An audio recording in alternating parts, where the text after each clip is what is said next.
Aquelas Duas, com Isabela Sais e Cora Ronay. Alô, alô, queridos ouvintes, muito bom dia, boa tarde, boa noite, começando mais uma edição do Aquelas Duas Podcast, comigo, Isabela Sais, e com minha querida e amada Cora Ronay. Corinha, como você bem disse na sua coluna, no segundo caderno do Jornal o Globo dessa semana, muito bem escrita, foram 20 anos de presença americana, 6.500 vidas aliadas, cerca de 66 mil militares e policiais locais mortos, para não falar nos 110 mil civis feridos ou assassinados. E tudo voltou ao que era em uma semana. Domingo passado, o Talibã entrou em Cabul, capital do Afeganistão, sem pedir licença. A gente acompanhou, né, com o coração apertado, tudo o que aconteceu essa semana. Aquelas cenas de caos total no aeroporto de Cabul, acho que aquilo não vai sair nunca da minha cabeça, Cora. E eu só consigo me perguntar, e agora? E aí eu te faço a mesma pergunta, estou perdidaça nessa resposta. Belinha, boa tarde. Amigos ouvintes, bom dia, boa tarde, boa noite. Eu não sei, sabe? Eu acho que o mundo inteiro, nesse momento, está meio que pisando em ovos, ninguém tem noção do que vai acontecer. O Talibã está numa ofensiva de popularidade, né? Dando entrevistas dizendo que eles mudaram e tudo continua como antes, e eles falam que vão manter os direitos das mulheres de acordo com o Islã, mas, né, de acordo com o Islã, a gente sabe que as mulheres não têm direitos nenhuns, exceto serem propriedades dos homens. Enfim, está todo mundo parado esperando. O que eu achei inacreditável, porque, em primeiro lugar, eu acho que os Estados Unidos não tinham que ter entrado lá nunca. Não era tarefa deles, não foram chamados para isso, enfim, não tinham nada que fazer lá. Aí se metem, você imagina, aí as pessoas dizem, por que o Talibã não encontrou resistência e os americanos por que foram tão incompetentes? Mas aqui no Rio, nós temos os diversos morros, as diversas favelas, comunidades, com os seus traficantes, seus donos daquele lugar, e você não consegue dar um jeito nisso aqui no Rio, por brasileiros, né? A gente não consegue dar um jeito. Fizeram as UPPs, foi um fracasso total. As UPPs eram uma espécie de invasão americana. Agora, você imagina se nós brasileiros não demos conta aqui das facções nos morros, porque a questão do Afeganistão basicamente é essa, é um país dividido em tribos e etnias e conflitos locais, né? Você imagina se um americano vindo dos Estados Unidos, ele vai resolver o problema aqui no Brasil, nem para, não estou nem levando a gente para o Afeganistão, não. Bota uma tropa americana aqui para resolver as comunidades. Desastre que não seria, né? E o ódio que isso não geraria ao longo do tempo, os americanos como ocupantes e invasores e tal. E eu acho que aconteceu isso lá, e eu acho que as pessoas nas áreas rurais, né?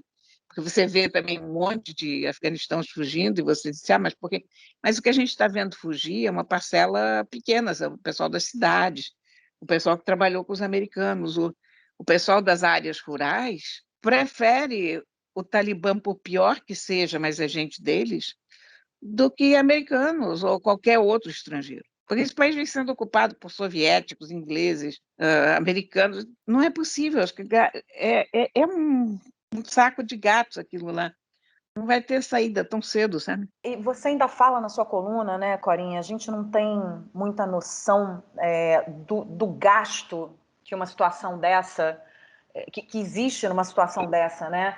E aí você cita 300 milhões de dólares por dia durante 20 anos gastos com isso, né? Com a ocupação. Então, é muito grande, né? As quantidades são gigantescas. Quando você pensa, você fala, meu Deus do céu, olha quanto dinheiro, né, colocado nisso. A questão das mulheres também me preocupa demais, sabe? Você mesma falou aqui, quando você começou a falar sobre essa situação, você começou a falar das mulheres, né? As mulheres, as crianças, mas as mulheres não podem trabalhar fora de casa, são proibidas de ir à escola, universidade. Que retrocesso, né, Cora? Eu fico muito preocupada com toda a população, mas eu estou falando especificamente das mulheres, porque tem umas proibições, né? As mulheres são proibidas de rir alto, de participar de programa de rádio, de TV, de praticar esporte, não pode aparecer na janela, na varanda. Não pode sair na rua sem um homem do lado. Não pode sair na rua sem um homem do lado. Eu fico me perguntando, gente, que sociedade é essa? O que é isso? Como a gente conseguiu voltar para isso? A gente não podia ter voltado para isso, né, Cora? Eu acho que não é um retrocesso a 20 anos, é um retrocesso à Idade Média, né? Sim, com certeza. Agora, tem algumas coisas que mudaram. Quer dizer, quando a gente pensa no Talibã de 20 anos atrás, a gente pensa no Talibã de hoje, eu acho que não é exatamente no Talibã que a gente tem que pensar, é no mundo em que o Talibã se insere, porque, bem ou mal, aconteceram algumas coisas ali no Afeganistão. Quando o Talibã tomou posse lá, há 20 anos, havia pouquíssimas mulheres trabalhando. A maior parte das mulheres estava em casa, não tinha estudo, não fazia nada. Enfim, era mais fácil você segurar aquilo ali. Agora, eles encontram uma população feminina acostumada a ir para a escola, trabalhar, e mulheres que se tornaram necessárias, porque fizeram medicina, porque fizeram enfermagem, porque são as professoras. Aí você pode dizer, eles podem decidir que ninguém aprende mais, que as meninas não têm mais aulas. Mas eles não podem decidir que não precisam mais de hospitais, por exemplo.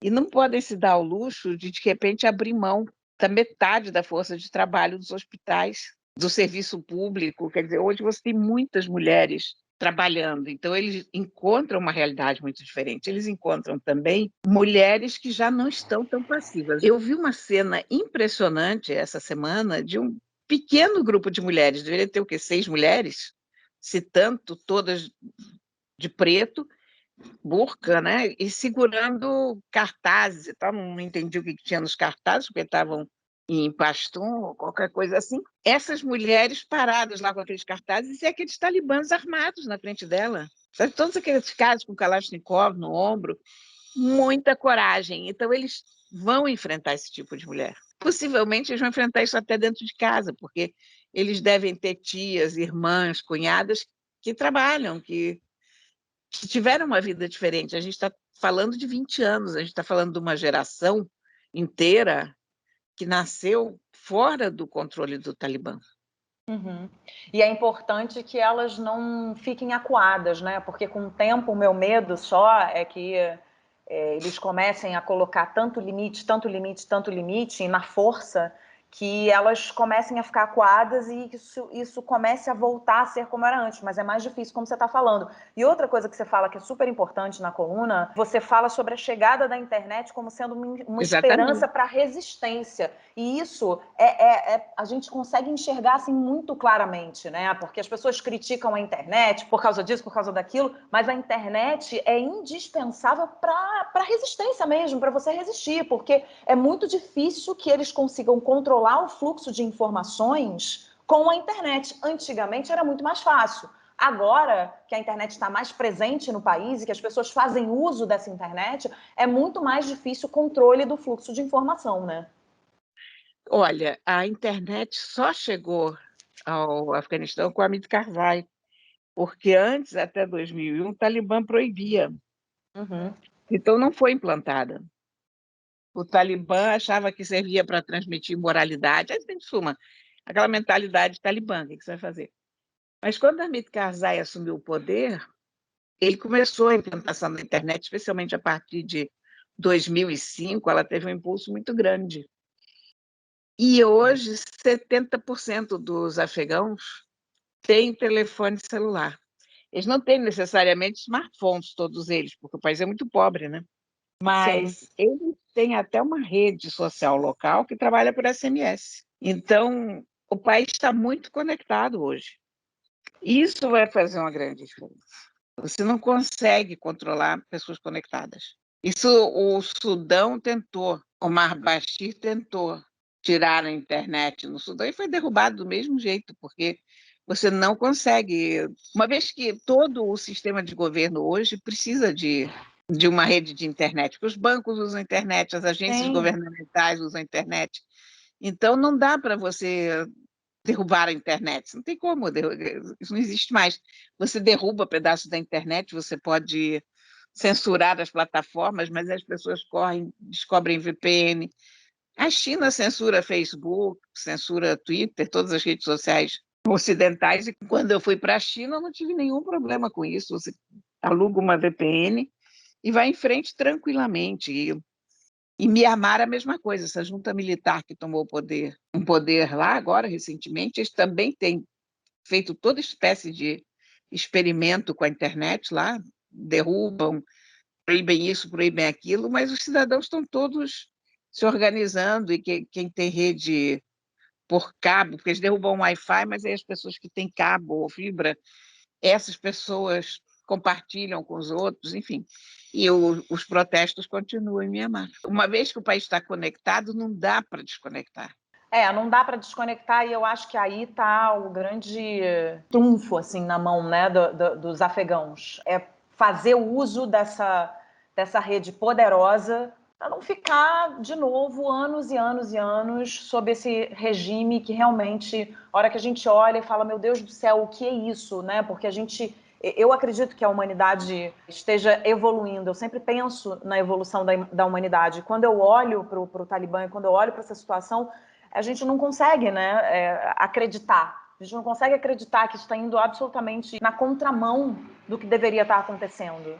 Né? E esse pensamento tão... É o que você falou, né? Da Idade Média, não é nem de 20 anos atrás. Não é a Idade Média. Você Mas pensar... você imagina, né? Se alguém dissesse para a gente há 20 anos que a gente teria o Bolsonaro hoje, né? A gente também não acreditaria. A gente não acreditaria. As pessoas não se dão conta de como é fácil liquidar uma democracia, né? É tão difícil construir uma democracia, mas é tão fácil liquidar com ela, né? Uhum. Tão rápido você acabar com os valores, você derrubar instituições. Você vê a cultura brasileira a essa altura. O que vai ser a gente reconstruir tudo isso? É. Ai, Corinha, mas vamos ter esperança, porque como você falou, há esperança, né, no final. Há esperança para essa resistência, não só lá, mas como aqui. Você acabou de citar a situação do Brasil. Acho que a gente tem que ter esperança e tem que ter sempre força para resistir, porque é isso que vai fazer com que a gente mude todas as situações. Mas é preocupante. Eu fiquei muito impressionada com aquela cena do aeroporto. Aquilo me impressionou muito. Assim, eu acho que eu sei lá, eu acho que há muito tempo eu não vejo uma cena assim tão impressionante, né? Aquele desespero daquelas pessoas querendo ir embora, né? Não, coitadas das pessoas, aqueles caras malucos que se agarraram à lateral do avião. Você sabe que depois eles encontraram pedaços de corpos quando chegaram à base, né? Meu Deus. É uma barbárie, né? É, agora, também eu fico pensando quem é o maluco. Aí, sinceramente, eu não estou fazendo pouco dos caras, mas quem é o maluco que se agarra à lateral de um avião? Porque se você ficar no Afeganistão, por pior que seja o Talibã, você tem uma chance de sobreviver. Se você se agarrar à lateral de um avião, a tua chance de sobreviver é zero. Mas eu acho que é o desespero, Cora. Eu acho que nessa hora você não pensa. Eu acho que essas pessoas não fizeram isso movidas a pensamento, elas fizeram isso movidas a sentimento. E o sentimento Agora, naquele momento é um desespero completo de você querer, sabe? De você querer. É aquela coisa, você tá no incêndio e aí você pula da janela, né? Você, sei lá. é, Né? É um desespero. Você fala, cara, eu vou fazer alguma coisa aqui para ver, minha última gota de esperança, talvez seja a minha última chance. Você não pensa, nessa hora você não pensa, mas espera aí, se eu me agarrar à lateral do avião, eu tenho tantos por cento de morrer, e se eu ficar no Afeganistão, não é, é um desespero completo. mas eu achei aquilo uma loucura tão grande, sabe? Digo, gente, que dá um horror, né? É um horror. Mas enfim, vamos acompanhar os próximos capítulos disso e quem sabe a gente volta a falar aqui e dar notícias melhores, né, Corinha? Bom, e agora a gente fala sobre trabalho. Eu quero que você conte para mim o seguinte: você anda trabalhando muito? Ai, Belinha, até que eu ando trabalhando bastante, sabe? Mas você anda trabalhando bastante daquele bom ou aquele trabalhando bastante que você pifa e precisa dar uma zerada? Não, na verdade, eu ando trabalhando bastante bom, porque eu acho que qualquer trabalho em casa já é melhor do que trabalho na rua, né? Especialmente com o meu fuso horário, porque você faz teu horário, depois você fica com os teus gatos. Eu sou muito fã de home office, então nenhum excesso de trabalho em home office para mim é realmente muito duro, porque a gente quebra a rotina também, né? Sim, muito. Você fica em casa, você levanta, você vai ver, tomar um cafezinho, você vai ali olhar pela janela. É, Enfim, eu, uma vida mais prazerosa de trabalho dentro de casa, eu acho. Para mim, pelo é, menos. eu acho que o ideal para mim é fazer uma mistura desses dois estilos de trabalho, né? O home office e o trabalho fora, encontrando pessoas. Eu acho que se a gente conseguir misturar um pouquinho, porque eu também sinto falta de conviver com os amigos, né, de ter essa relação de sair para almoçar, de trocar uma ideia sobre trabalho e não ficar só trocando ideia sobre trabalho em reunião no Zoom e etc. Mas, por outro lado, também adoro trabalhar em casa. Eu tenho disciplina para trabalhar em casa, não sou aquela pessoa que acorda e fica de pijama e trabalha de pijama, não. Eu tomo banho, me arrumo para trabalhar em casa. E eu gosto dessa coisa de, tenho que resolver uma coisa na rua, saio, volto para trabalhar, tenho que, né? Vou buscar o filho na escola, vou levar o filho na escola, vou no supermercado, mas aí eu volto, aí trabalho mais umas 2 horas, 3 horas. Eu gosto dessa rotina quebrada de trabalho. Mas eu te perguntei isso pelo seguinte: uma pesquisa feita na Islândia revelou que a redução da jornada de trabalho, mantendo o mesmo salário, não diminuiu a produtividade dos trabalhadores, nem teve impacto na performance deles. Pelo contrário, aumentou a qualidade de vida e o bem-estar dos empregados. Com base nos resultados, o país já começou a colocar a medida em prática. Cerca de 86% dos islandeses estão trabalhando com jornada reduzida ou vão poder optar por essa modalidade num futuro próximo. Níveis de estresse e burnout caíram consideravelmente e as taxas de bem-estar aumentaram, principalmente por conta de mais tempo dedicado à família e às atividades físicas. Eu acho que cada vez mais essas pesquisas têm sido feitas, porque eu acho que os empregadores, as grandes empresas, estão percebendo que essa rotina de trabalho muito intensa e com muita obrigatoriedade de horário, horários às vezes que você não funciona. Por exemplo, se bota você para trabalhar das 9 da manhã às 6 da tarde, acabou a sua produtividade, porque não é essa hora que você produz. E não é só que a minha produtividade só vai começar na parte da tarde, a minha produtividade não vai funcionar, porque eu vou ter acordado numa hora tão incompatível com o meu relógio biológico que eu vou ficar batendo pino o dia inteiro, então não vou ficar produtiva, tenho certeza absoluta. Exatamente. E eu acho que cada vez mais as empresas têm notado isso, né? Os empregadores têm notado isso. Por isso que a gente ouve também cada vez mais falar de pesquisas exatamente nesses moldes, né? Revelando que reduziu a jornada de trabalho aqui, ou então reduziu um dia de trabalho. Eu tenho uma amiga, por exemplo, que trabalha, ela mora na Alemanha há muito tempo na empresa dela na Alemanha, sexta-feira. Eu não tenho certeza se sexta-feira não trabalha ou se sexta-feira sai 1 hora da tarde ou meio-dia, só trabalha de manhã. Coisas que já estão sendo feitas em algumas empresas aqui no Brasil também. Mas essa prática, por exemplo, ela me falou, nossa, melhorou muito o rendimento de todo mundo, porque as pessoas podem sair na sexta-feira, almoçar fora, já começar o final de semana, né, sem trabalho, indo buscar o filho na escola, podendo fazer coisas que você não consegue fazer durante a semana. Então, acho que tem uma percepção cada vez maior de que isso está dando resultado. E o que é interessante é que um outro estudo feito pela Universidade de Cambridge revelou que trabalhar demais diminui a qualidade de produção, que é o que a gente estava falando, né? E nos faz tomar decisões, digamos assim, não tão brilhantes, o que pode fazer com que a gente pague um preço alto lá na frente. A pesquisa foi realizada com funcionários de um banco e ainda mostrou que se todas as decisões, olha só que legal que eles descobriram, se todas as decisões de todos os analistas fossem tomadas somente nos períodos em que suas produtividades estivessem no topo, o banco teria economizado mais de 500 mil dólares em um só mês. Então, é importante, né? É uma senhora economia, né? Mas você sabe que eu acho que o erro da gente é essa quantificação como jornada de trabalho. Porque uma coisa é o tempo, outra coisa é a tarefa, né? Uhum. A gente tende a pensar muito em trabalho em termos de tempo. Até porque a maioria dos serviços você não consegue mensurar em termos de tarefa, né? Mas eu acho que a gente pensando o trabalho como tarefa, mais do que como jornada, a gente situa melhor a ideia do que a gente fez ou deixou de fazer. Na minha profissão, isso é bastante claro.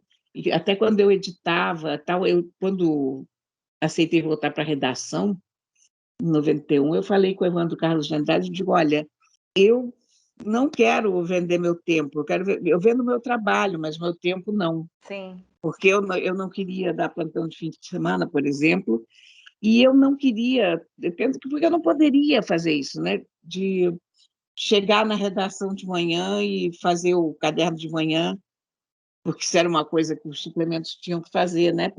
Para não bater de frente com a cabeça do jornal e tal. Eu digo, eu prefiro ficar até mais tarde, né? E Claro. ele contou, e ele disse, não, o que a gente quer é um caderno na banca na segunda-feira. O resto, como você faz, para mim não interessa, disse ele.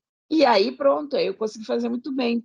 Eu peguei uma turma que tinha um horário parecido com o meu e pronto. Tá certo, Corinha. Então vamos continuar trabalhando aqui na medida certa, que eu acho que a gente está no caminho, dividindo aqui, eu dividindo mais esse home office com coisas na rua e você mais aí em casa mesmo, com seus gatos e, e aproveitando, né? O que você falou? Os meus patrões. Os seus patrões, exatamente. Bom, chegamos ao fim do nosso programa, a hora das nossas dicas. Quero saber o que você tem para a gente hoje. Olha, eu tenho uma grande dica, que por acaso é pequenininha, porque quando você pega, é um livro pequenininho, aliás, um livrinho lindo como objeto. Ele tem um tamanho assim, um pouquinho maior do que um livro de bolso, ele tem os cantos cortados, tem uma capa muito bonita e é uma delícia de ler. E ele se chama Encaixotando Minha Biblioteca, uma elegia e 10 digressões, do Alberto Manguel. O Alberto Manguel é um intelectual, um escritor argentino, e ele morou durante uma década ou mais na França, e ele tinha ocupado um antigo mosteiro, qualquer coisa assim, com a biblioteca dele, que tem 35 mil exemplares. E ele achou que ele ia ficar lá para sempre com os livros dele, até que ele bateu de frente com a burocracia francesa, e aí os caras começaram a chatear tanto ele com questões burocráticas, pedindo as notas fiscais dos livros, e sabe, coisas desse tipo, Uhum. que aí ele empacotou essa biblioteca toda e foi-se embora de lá. Essa biblioteca hoje está em Lisboa, porque ele doou a biblioteca da cidade de Lisboa, onde ela vai ser instalada num palácio antigo e vai virar um instituto de leitura. Eu não sei exatamente o nome que eles deram ao centro que vai abrigar essa biblioteca. Mas o livro fala do processo de encaixotar essa biblioteca, do que foi isso, e são grandes considerações sobre a relação entre uma pessoa e a sua biblioteca. E eu me identifico tanto porque eu fiz o processo inverso, eu desencaixotei a biblioteca, né? Porque a biblioteca ficou. Quer dizer, não dá para comparar o tamanho, o Alberto Manguel tem 35 mil livros, né? Uhum. Eu tenho 5 mil, se tiver. Então, os meus 5 mil estavam todos ali na sala, empilhados um em cima do outro. E eu fiz o trabalho inverso de pegar um por um, passar um por um pela minha mão e botar aqui na estante e saber direitinho onde é que está cada um e retomar o contato com eles, sabe? Livros que eu já não via há algum tempo e tal. E ele fala disso, e ele faz considerações sobre os livros e sobre a relação da gente com os livros. O livro é delicioso, é muito bom. É uma edição da Companhia das Letras e foi traduzido pelo Jório Dáustero, que é um luxo para qualquer livro. Ou se fosse livro, eu queria ser traduzida pelo Jório Dáustero.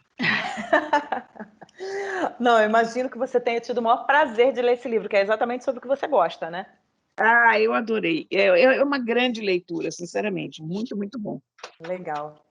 Olha, Corinha, eu também tenho uma dica de livro e também é da Companhia das Letras. Eu comecei a ler, ainda não terminei, um livro chamado Pequena Coreografia do Adeus, da Aline Bey.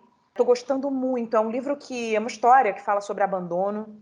Uma menina que começa a narrar a vida dela desde pequena, e aí ela vai crescendo e a gente vai acompanhando o crescimento dela, a evolução da vida dela. Ela fala muito dos pais e de quem ela é, né? Fruto dessa criação. Enfim, tô achando muito bacana ler esse livro. Está sendo uma experiência muito boa, porque ele é escrito de uma maneira diferente, assim. Ele é escrito de forma poética, mas ele não é poesia. Ele tem linhas desiguais, muitas vezes com tamanhos de letras desiguais, diferentes, né? E parece confuso da maneira como eu estou falando, mas não colabora muito para o impacto da história ficar ainda mais forte sobre a gente. Então, está sendo uma experiência muito boa ler. O texto é muito bom, ela escreve muito bem. E a Aline escreveu, o primeiro livro dela se chama O Peso do Pássaro Morto, que ganhou inclusive um prêmio, o Prêmio São Paulo de Literatura. Então, eu acho que vale a pena. É uma jovem escritora que eu acho que vale a pena ser lida. Então tá aí, ó, a pequena coreografia do Adeus, da Companhia das Letras. Esse programa hoje está muito literário, hein, Corinha? Só livro. Nós hoje estamos muito chiques. Tá certo. Olha, falando aqui para os nossos ouvintes, quem quiser falar com a gente, pode ir lá no Instagram, no @aquelas2podcast, deixar seu recado, sua crítica, sua sugestão. A gente aceita com muito amor, com muito carinho. Pode ir na nossa playlist lá no Spotify. Eu botei uma música outro dia, Corinha, uma só, mas eu botei. Que progresso. Ah, não vem não, que você não botou nem meia, que eu sei. Não botei. Então para de me zoar. Sabe o que é? É que as playlists, quer dizer, elas podem ser infinitas, mas elas têm um momento que elas chegam a uma densidade atômica que a gente sente que elas estão completinhas, né? É verdade.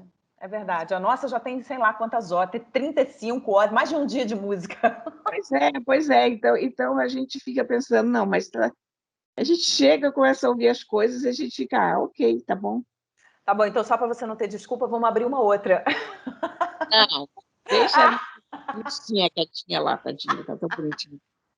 Tá bom. É isso então, Corinha. Semana que vem nos vemos. Olha só, quem dera se eu pudesse te ver na semana que vem. Nos encontramos aqui. Sentido figurado. Exatamente, no sentido figurado. Beijo grande, até semana que vem. Grande beijo. Aquelas duas, com Isabela Sais e Cora Ronay.